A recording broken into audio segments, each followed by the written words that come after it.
Bismillahirrahmanirrahim.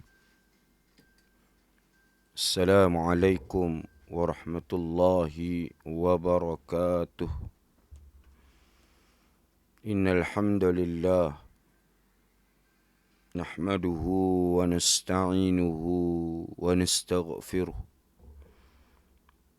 na'udzu billahi min shururi anfusina wa min sayyiati a'malina. Man yahdihillahu fala mudilla lahu wa man yudlil fala hadiya lahu. Asyhadu an la ilaha illallah wa asyhadu anna Muhammadan abduhu wa rasuluh. Allahumma salli wa sallim wa barik ala Muhammad wa ala ali Muhammad. Amma ba'. Muslimin muslimat, hadirin hadirat, mukminin mukminat yang dirahmati Allah. Alhamdulillah, pada pagi yang mulia ini dapat sama-sama kita bertemu lagi di dalam program bacaan maksurat dan tazkirah yang dilaksanakan oleh Majlis Perbandaran Kota Baru secara atas talian, dan diharapkan semua warga majlis serta penonton yang dirahmati sekiranya yang mampu untuk membuka buku maksurat, walaupun tiada buku, kita ada telefon dengan internet, boleh buka pada bacaan maksurat untuk sama-sama kita menjalankan tanggungjawab untuk kita berzikir kepada Allah,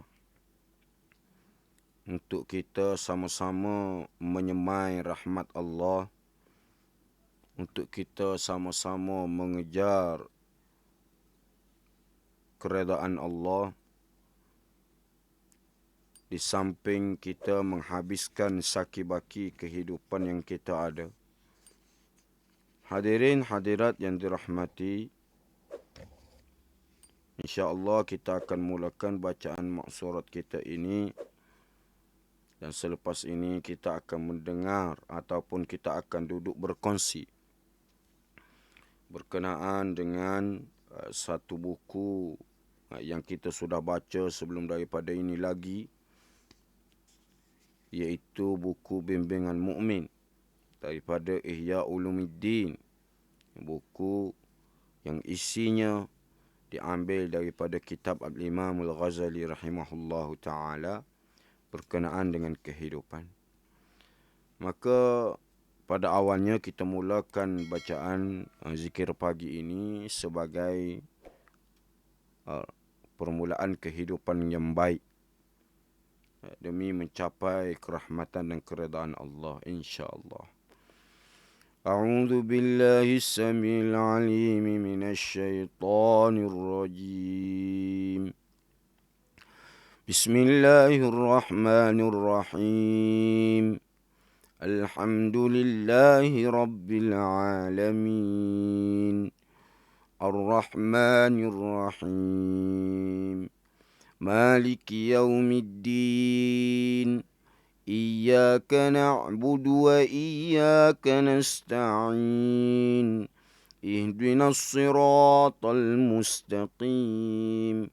Siratal ladzina an'amta 'alaihim ghairil maghdubi 'alaihim waladdallin.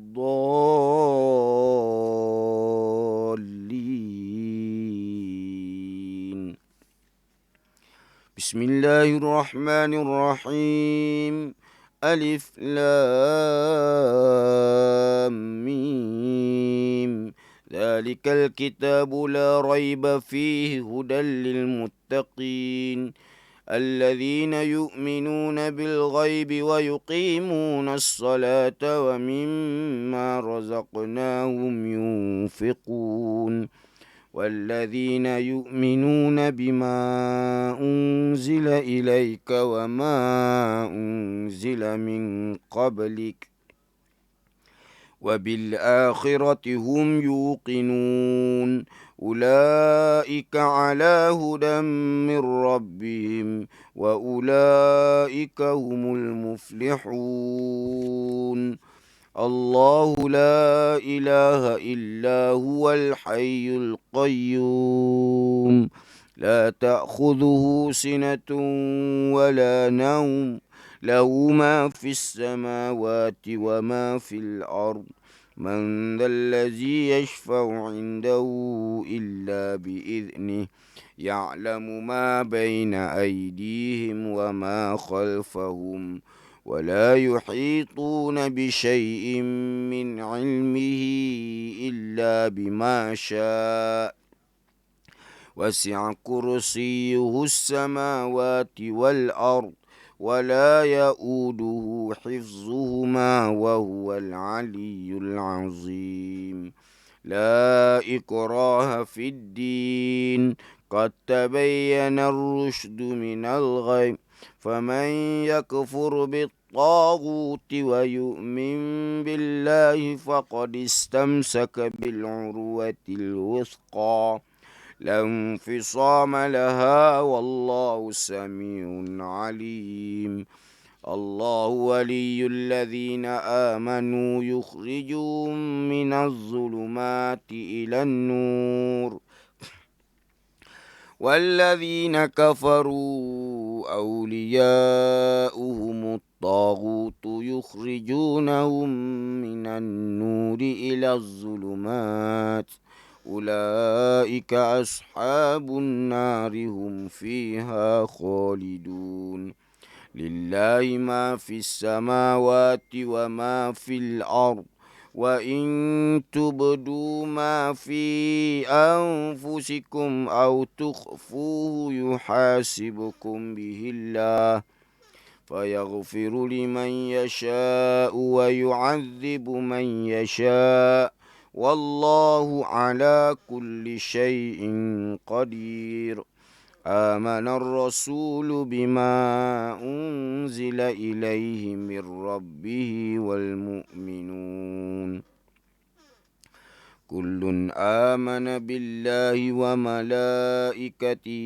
وكتبه ورسله لا نفرق بين أحد من رسله وقالوا سمعنا وأطعنا غفرانك ربنا وإليك المصير لا يكلف الله نفسا إلا وسعها لها ما كسبت وعليها ما اكتسبت ربنا لا تؤاخذنا إن نسينا أو أخطأنا ربنا ولا تحمل علينا إصرا كما حملته ربنا ولا تحمل علينا إصرا كما حملته على الذين من قبلنا ربنا ولا تحملنا ما لا طاقة لنا به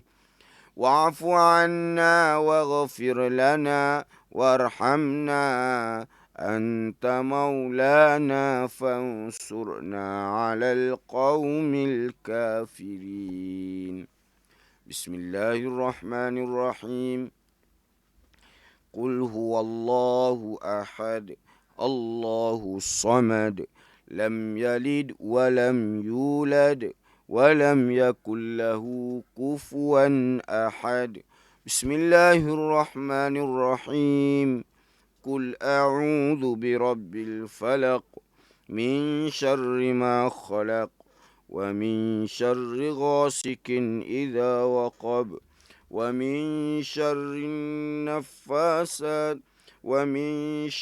النفاثات في العقد ومن شر حاسد إذا حسد بسم الله الرحمن الرحيم قل أعوذ برب الناس ملك الناس إله الناس من شر الوسواس الخناس الذي يوسوس في صدور الناس من الجنة والناس. أصبحنا وأصبح الملك لله والحمد لله لا شريك له، لا إله إلا هو وإليه النشور. أصبحنا على فطرة الإسلام وكلمة الإخلاص وعلى دين نبينا محمد صلى الله عليه وسلم وعلى ملة أبينا إبراهيم حنيفا وما كان من المشركين.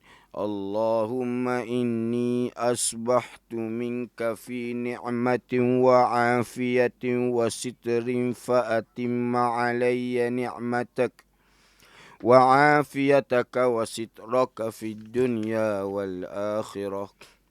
اللهم ما أصبح بي من نعمة أو بأحد من خلقك فمنك وحدك لا شريك لك، فلك الحمد ولك الشكر. يا ربي لك الحمد كما ينبغي لجلال وجهك وعظيم سلطانك. رضيت بالله ربا وبالإسلام دينا وبمحمد نبيا ورسولا. سبحان الله وبحمده عدد خلقه ورضا نفسه وزنة عرشه ومداد كلماته. سبحان الله وبحمده عدد خلقه ورضا نفسه وزنة عرشه ومداد كلماته. سبحان الله وبحمده عدد خلقه ورضا نفسه وزنة عرشه ومداد كلماته. بسم الله الذي لا يضر مع اسمه شيء في الأرض ولا في السماء وهو السميع العليم. اللهم إنا نعوذ بك من أن نشرك بك شيئا نعلمه ونستغفرك لما لا نعلمه. أعوذ بكلمات الله التامات من شر ما خلق. اللهم إني أعوذ بك من الهم والحزن وأعوذ بك من العجز والكسل وأعوذ بك من الجبن والبخل وأعوذ بك من غلبة الدين وقهر الرجال. اللهم عافني في بدني، اللهم عافني في سمعي، اللهم عافني في بصري. اللهم إني أعوذ بك من الكفر والفقر. اللهم إني أعوذ بك من عذاب القبر. لا إله إلا أنت. اللهم أنت ربي، لا إله إلا أنت خلقتني وأنا عبدك وأنا على عهدك ووعدك ما استطعت. أعوذ بك من شر ما صنعت. أبوء لك بنعمتك علي وأبوء بذنبي فاغفر لي فإنه لا يغفر الذنوب إلا أنت. أستغفر الله الذي لا إله إلا هو الحي القيوم وأتوب إليه. اللهم صل على سيدنا محمد وعلى آل سيدنا محمد كما صليت على سيدنا إبراهيم وعلى آل سيدنا إبراهيم وبارك على سيدنا محمد وعلى آل سيدنا محمد كما باركت على سيدنا إبراهيم وعلى آل إبراهيم في العالمين إنك حميد مجيد. سبحانك اللهم وبحمدك أشهد أن لا إله إلا أنت أستغفرك وأتوب إليك. اللهم صل على سيدنا محمد عبدك ونبيك ورسولك النبي الأمي وعلى آله وصحبه وسلم تسليما عدد ما أحاط به علمك وخط به قلمك وأحصاه كتابك. وارض اللهم عن سادتنا أبي بكر وعمر وعثمان وعلي وعن الصحابة أجمعين وعن التابعين وتابعيهم بإحسان إلى يوم الدين. سبحان ربك رب العزة عما يصفون وسلام على المرسلين الحمد لله رب العالمين. اللهم إنا نسألك لسانا رطبا بذكرك وقلبا مفعوما بشكرك وبدنا حينا لينا لطاعتك بطاعتك. اللهم إنا نسألك إيمانا كاملا ونسألك قلبا خاشعا ونسألك علما نافعا ونسألك يقينا صادقا ونسألك دينا قيما ونسألك العافية من كل بلية ونسألك تمام الغنى عن الناس. وهب لنا حقيقة الإيمان بك حتى لا نخاف ولا نرجو غيرك ولا نعبد شيئا سواك واجعل يدك مبسوطة علينا وعلى أهلنا وأولادنا ومن معنا برحمتك ولا تكلنا إلى أنفسنا طرفة عين ولا أقل من ذلك يا نعم المجيب. وصلى الله على سيدنا محمد النبي الكريم وعلى آله وصحبه أجمعين. Alhamdulillah, syukur kita kepada Allah Subhanahu wa taala, selesai sudah kita menunaikan sunnah, iaitu membaca zikir pagi, dan diharapkan ada di antara kita yang berusaha beristiqamah untuk mengamalkan zikir ini, kerana ianya sudah merangkumi keseluruhan kehidupan kita. Kalau kita bincang tentang bacaan-bacaan zikir yang telah kita baca tadi, ianya merangkumi kehidupan diri kita, kehidupan kita berkeluarga, kehidupan kita bermasyarakat dan seluruh, sehingga ketenangan dan perlindungan daripada Allah, perlindungan daripada azab Allah di akhirat nanti.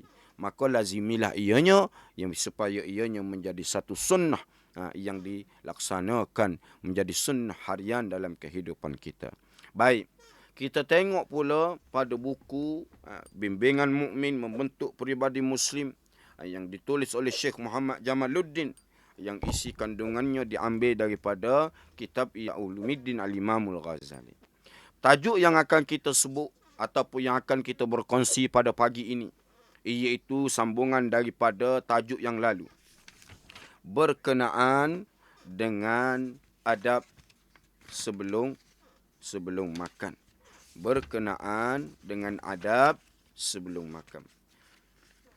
Dalam bab makan ini, perlu diperhatikan orang yang makan.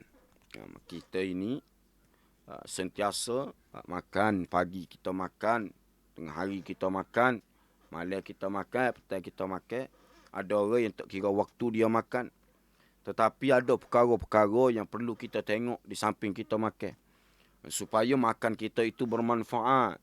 Bukan sahaja untuk kenyang perut, bukan sahaja untuk besar perut, tapi ianya dipandu. Biarlah ianya dipandu oleh agama untuk menjadikan apa yang masuk dalam diri kita itu menjadi manfaat untuk kehidupan kita. Baik, adab sebelum makan, yang mana ada 3 bahagian. Yang pertama, di samping makanan itu harus halal.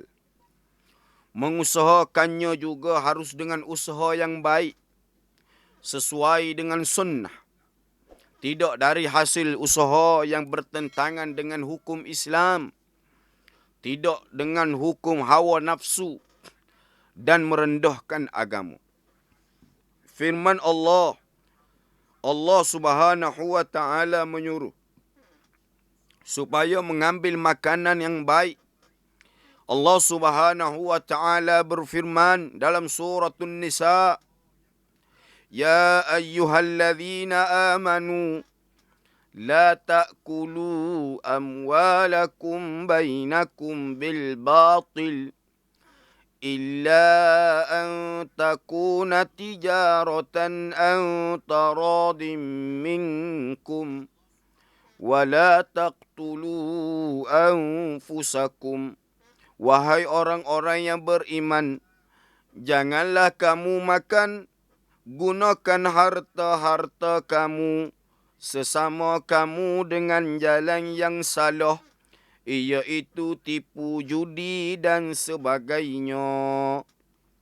Kecuali dengan jalan perniagaan yang dilakukan secara suka sama suka di antara kamu, dan janganlah kamu berbunuh-bunuhan sesama sendiri.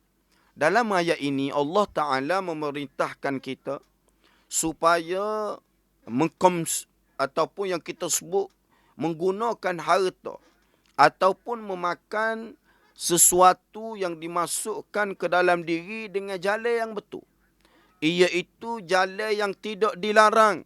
Ada orang dia dapat harta, dia beli barang makan ke anak-anak melalui hasil judi. Ini haram, berdosa besar. Ada orang dia curi, dia mengopak, ataupun asal dari pekerjaan kita itu sendiri. Pekerjaan kita kena pastikan kita melakukan kerja yang halal. Halal maknanya kerja yang tidak bertentangan dengan agama. Kalau kita kerja, nampak kita kerja dengan baik tapi kita tipu. Kita makan pitih luar. Allahu Rabbi. Ini kebimbangan yang berlaku. Duit itu kita bui makan ke anak-anak. Duit itu kita bui makan ke keluarga. Maka kena berhati-hati dalam menentukan hasil sumber pencarian kita ini. Tidak kita memerhatikan hasil daripada mana duit kita mari. Walaupun kadang-kadang kita kata, kita ni orang makan gaji. Orang makan gaji tiap-tiap bulan dia boleh. Akan tetapi kita kena cek, kita ini bekerja capai ataupun tidak tahap sebagaimana yang gaji kita dapat.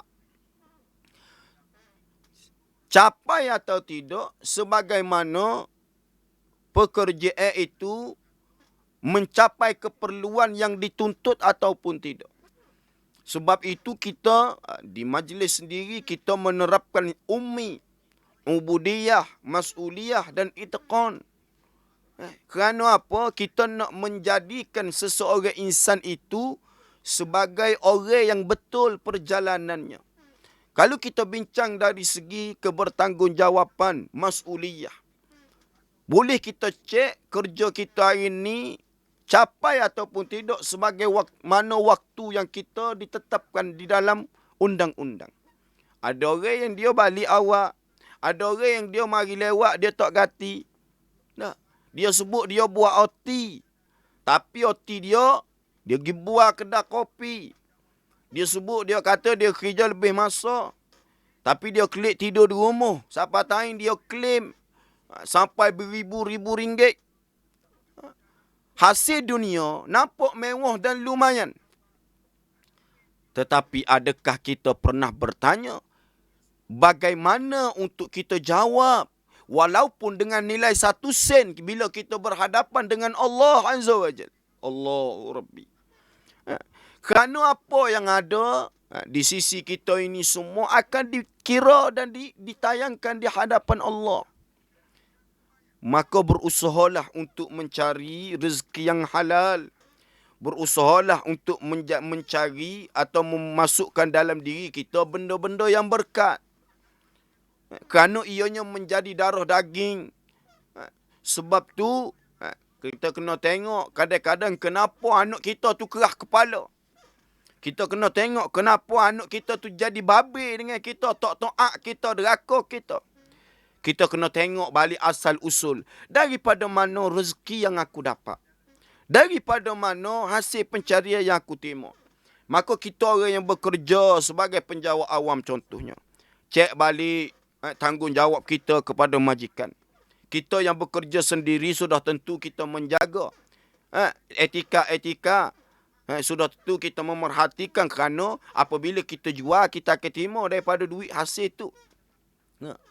Maka bagi orang yang berniaga, dia kena cek barang yang dia dapatkan itu daripada hasil yang mana sebelum daripada dia jual.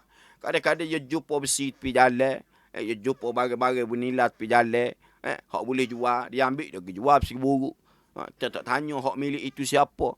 Kadang-kadang banyak perkara yang boleh kita cek untuk kita memastikan dalam kita makan ini kita mematuhi apa yang Allah Ta'ala sebut. Kena jaga makan, kena jaga segala punca pencarian kerana semua ni akan diperkirakan di hadapan Allah nanti. Baik. Yang kedua, dalam bab makan juga mencuci tangan, sebab tangan tidak terlepas daripada kotoran dalam bekerja. Maka mencuci tangan lebih mendekatkan kepada kebersihan dan kesucian. Ada riwayat-riwayat sebut an-nazafatu minal iman, at-tuhuru syatrul iman. Itu ada riwayat hadis yang sebut berkenaan dengan kebersihan. Maka bukan sahaja bab makan lah. Kita hari-hari pun kita kena jaga. Dan satu adab dalam kita nak makan ni, kita kena basuh tangan. Yang ketiga, berniat makan supaya kuat dalam mentaati Allah. Di antara pentingnya niat ini adalah tidak makan kecuali setelah lapar. Dengan demikian, lapar adalah salah satu yang harus dipersembahkan terhadap makanan. Kemudian harus berhenti makan sebelum kenyang. Siapa yang melakukan hal ini, maka dia terlepas dari doktornya. Artinya tidak berurusan dengan doktor. Allahu Akbar. Makan dengan niat untuk mentaati Allah. Kita makan, siapa tak taat. Kita makan banyak. Siapa kena bangun pergi semaya Jumaat pun tak cekak. Semaya siapa lewat waktu. Tak. Makan, kadang-kadang nak pergi makan pagi, cari lepas kau mana. Pergi makan kari kepala ikan, pergi makan kambing bakar, pergi makan begitu. Oh, pucuk jeli cari lagi nak makan. Ya. Pucuk pasir mah pergi lagi, pucuk tupak pergi lagi nak makan. Tapi sekadar makan nak puas diri, 3 minit sedap mulut, 3 jam kenyang perut. Tapi tidak fikir aku makan ni niat nak buat ibadat. Ya. Sebab tu tuan-tuan hadirin hadirat yang dirahmati Allah. Kita sebagai Muslim, lelaki terutamanya. Kita makan, kita nak sedap semua. Tapi pernah ataupun tidak kita tanya diri kita, ibadat kita ni, sebagaimana yang dituntut, sebagaimana kita sebut solat berjemaah, dengar kuliah maghrib, pergi mengaji. Ya. Ni tak ada apa-apa. Sudah maghrib. Ya. Di antara maghrib dengan isya tu cari makan. Takut kedai habis tutup. Ya. Takut habis makan ni. Tidak cara kau mengaji. Tidak cara kau menuntut ilmu. Tidak cara kau nak duduk atas masjid. Itu satu hak. Kadang-kadang makan juga yang membuatkan kita ni jadi malah nak buat ibadat. Bangun malam contohnya. Allahu Akbar. Ya. Tanya diri kita masing-masing, bila kali terakhir kita bangun semaya malam dan menangihkan Allah. Ya. Maka bak makan juga kena perhati supaya makan kita tu boleh menjadi taat pada Allah. Sebab itu Nabi sebut makan lapar. Sebelum daripada kenyang. Sekali dawa cukup boleh berhenti dah makan. Ni gak Allahu Rabbi. Nah, 2-3 kali dawa pun sumak lagi. Homoga sekali ni jah mari ni ustaz. Makan kena puas hati.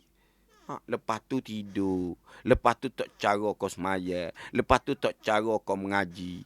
Nak selembek duduk atas katil. Maka ni semua yang kita sebut sebagai sifat-sifat yang tidak baik. Maka sama-sama kita ambil iktibar, makan dengan kadar yang cukup. Nak makan sedap, nak makan mewah, kita tidak larang. Sekiranya kita mampu, go on. Kita mampu buatlah, nak makan gapo pun. Tidak kira. Tapi makan dengan kadar yang telah ditetapkan agama, sebagaimana Nabi sebut, berhenti sebelum kenyang. Sebab bagi orang yang berhenti, yang tak berhenti lagi apabila dia kenyang, dia akan ada efek banyak. Dan makanan ni lah, hari ni makanan ni lah yang menjadi punca kepada penyakit. Kita ni kau sikok dah makan. Gi Starbucks makan Starbucks. Gi McDonald makan McDonald. Gi KFC makan KFC. Segala mok ni kau makan ni ada dengan kita lah ni. Betul Yaspita tu ramai orang sakit. Yaspita tu bapa pucuk dia makan. Pucuk dia daripada makan. Campur orang-orang tua dulu sihat. Umur 70, 80 boleh jalan kaki naik basikal. Kita umur 35 kerja dah. Kita umur 40 seteruk dah. Kita umur 45 jatuh dah. Maka kena tengok bukan halal saja kita nak. Thayyibat. Makanan yang thayyibat, makanan yang baik, ianya akan memberikan kita yang baik pada dari segi rohani kita, dari pergi luar kita, juga dari segi dalam di samping kita mendapatkan keredaan Allah Subhanahu wa taala. Baik. Yang keempat, harus reda dengan rezeki yang ada dan makanan yang ada. Allahu akbar. Tak ada banyak komen.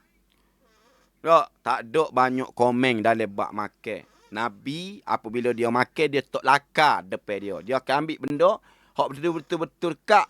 Dia tak akan lakar tanya orang. Itu Nabi. Maka apabila kita makan, kita harus reda dengan rezeki. Kadang-kadang kita tengok, kita rasa, kita tengok nasi pohon naka, kita terliur. Kita tengok nasi paku, kita terliur. Kita tengok nasi kandar, kita terliur. Adakah kita fikir bahawasanya orang lain nak makan pohon naka supaya kita tak boleh? Orang lain cari makanan tepi-tepi jalan, minta sedekah dengan orang nak boleh kau makan. Ni yang kita sebut katanya Al-Imam ataupun katanya sahabat radhiyallahu anhu Ali bin Abi Talib. Ar-ridha bil qalil, tanda ciri-ciri orang yang bertakwa. Reda dengan yang sedikit. Maka Nabi dia tidak mengajar kita untuk banyak mencerca makanan. Walaupun Nabi tidak makan benda tu. Contohnya Nabi ni, dia tidak makan dhab ataupun biawak pada pasir. Biawak pada pasir. Satu ketika duduk dengan sahabat, dihidangkan di hadapan Nabi. Kita kalau makan ni, kita tak beri, kita kata ataupun kita kata tak sedapnya. Nabi larang perbuatan mencerca makanan ni. Walaupun kita tidak makan, sekadar diam. Sahabat tanya Nabi, ya Rasulullah, adakah benda ni haram? Tak boleh makan kodok ni. Nabi kata, dia boleh makan. Tetapi aku tidak makan kerana aku tak rajin jumpa tempat aku dulu. Maka kita juga kena berpada-pada lah. Jangan kita mencerca makan ni. Ni ga Allahu Akbar. Kalau bini masuk tak sedap sikit, hanya supuh bini tu rapat ganda. Hanya supuh bini tu gak, ya Allah, basuh tak erti masuk, mu tak erti ko. Tak tengok cerita Piramli tu, bujan lapuk. Siapa nak memancung-mancung kerana tak letak sambal belacan. Maka itu tidak baiklah. Tu contoh Piramli Buidah tu dalam cerita bujan lapuk. Jangan kerana makan kita nak benci-membenci. Jangan kerana makan kita nak supuh. Jangan kerana makan kita nak kufur dengan nikmat Allah Subhanahu wa taala. Dan yang terakhir, yang kelima, berusaha untuk makan bersama. sekalipun bersama isteri dan anak-anaknya. Sebab sebaik-baik makanan adalah makanan yang banyak tangan padanya, iaitu makan bersama, dan Rasulullah sallallahu alaihi wasallam tidak makan sendirian. Ini merupakan satu tuntutan untuk kita makan beramai-ramai. Yalah, kita kadang-kadang seminggu sekali bagi orang yang berkeluarga, kita nak makan sedap sikit, kita bawa anak-anak makan luar. Tapi di rumah, kalau sebolehnya, kita usahakan supaya kita boleh makan bersama anak-anak. Kerana masa makan bersama anak-anak ni lah tuan-tuan, bagi ibu bapa yang memahami betul-betul sunnah. Bagi ibu bapa yang memahami sunnah Nabi dalam bab makan, masa itulah kita nak didik anak. Masa itulah kita nak ajar anak lagu mana beradab depan makan ni. Sebagaimana almarhum Tok Guru, dia sebut dalam kuliah dia satu ketika di media ilmu. Kita ni ibu bapa kalau nak didik anak, kita nak baca hadis, anak-anak dia tak faham, dia tak reti. Dia tak akan nampak serupa kita. Kerana dia kanak-kanak. Tapi kalau cara nak kita nak didik anak, kata Tok Guru contoh dia kata awal, kalau nak makan ni guna tangan kanan.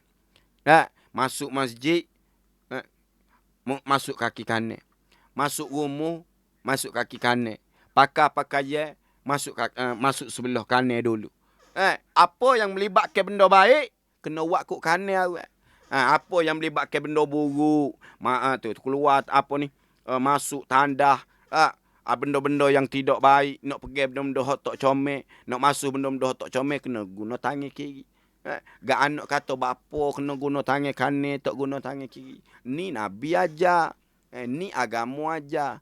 Ni contoh Tok Guru. Hak Tok Guru mengajar. Tok Guru sebut dalam kuliah dia, cara kita nak mendidik anak supaya reti agama. Bila ditanya, siapa dia suruh? Nabi suruh. Nabi tu siapa? Nabi ni siapa dia? Royaklah Nabi Muhammad ni utusan Allah sekian-sekian.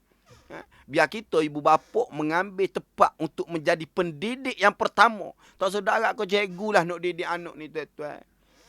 Anak kita duduk di sekolah, pebaling dah belakang tu. Kita kena menjadi pendidik yang utama kepada mereka. Kerana mereka lah syurga dan neraka kita ditentukan juga. Kerana depan hari kubur, di akhirat nanti, kita akan ditanya, apa yang kamu buat dengan anak kamu? Apa yang kamu jalankan tanggungjawab kamu kepada anak kamu? Masa itulah baru kita, kalau ada manusia dia nak nyesal, masa tu dah dia nyesal.